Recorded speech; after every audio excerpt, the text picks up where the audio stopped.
So this is like the most favorite insight in this book, I would say, for myself. So he talks about three selves. So when we say our ego, we always think that there is one entity, right? Which is I, me, myself, right? So that is the identity that we all connect with. But he says there are three selves. Okay.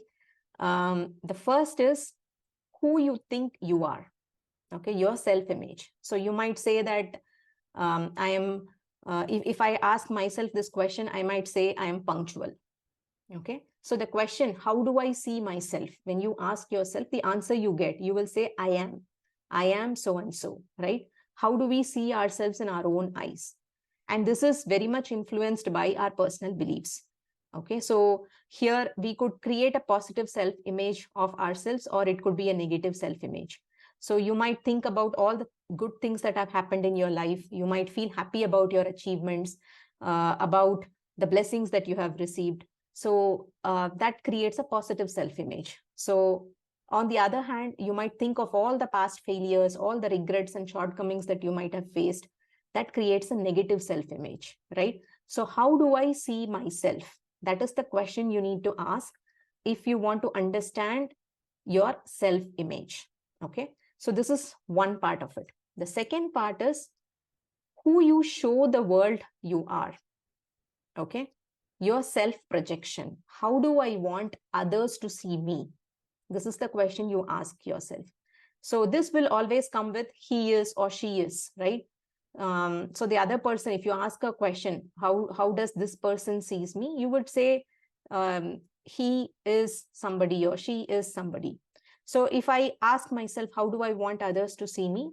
Might come up, I might get this answer. She is a disciplined person. Okay.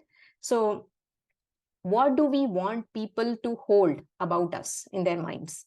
So because this directly impacts our social status, our reputation, because we want to gain acceptance from people around, we think about this. What is our self-projection? How do I want everybody in the society to see me?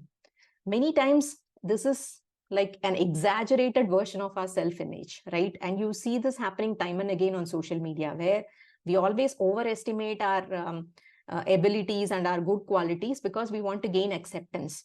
We want to, improve our stakes of getting validation. So it is an idealized version where we don't showcase our potential vulnerabilities, our flaws, that actually makes us human. But if we display them, it could be, harmful to our so-called social image. But there is also another angle to it. Many times we have seen people display their vulnerabilities because in order to gain acceptance. So this is also happening in social media, where when we talk about mental health issues, many people want to come forward and say, yes, I have these issues. Because now the conversations have started to happen. People, they may or may not have, because mental health issues are in a range of a spectrum, right? So there are issues that are really serious that require medical intervention. There could be issues in the lower end of the spectrum as well. But people are talking about it. Yeah, I have faced anxiety, I have faced a depression, but is this really true, right? So we are exaggerating our flaws by self-deprecating ourselves in order to be seen, in order to be validated. At the other end, we also tend to overemphasize our achievements. This is something you might have noticed on LinkedIn. People might say, I am happy to share that I have gained this 1-week course certificate, right? So these are some ways by which we self-promote.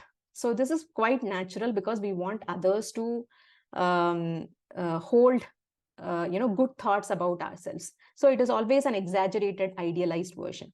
The third version is who you actually are. This is nothing but your true self. Okay, actual reality of who you are. If I ask myself, it is one thing that is consistent is that I love seeking knowledge. So this is my true self.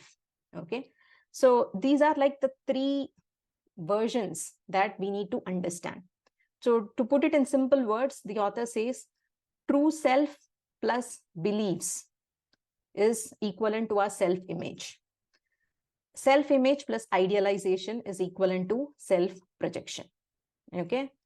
So if you see this formula, it makes us very clear what is a self-image and what is self-projection. Now, the goal is for us to integrate all these three selves into one.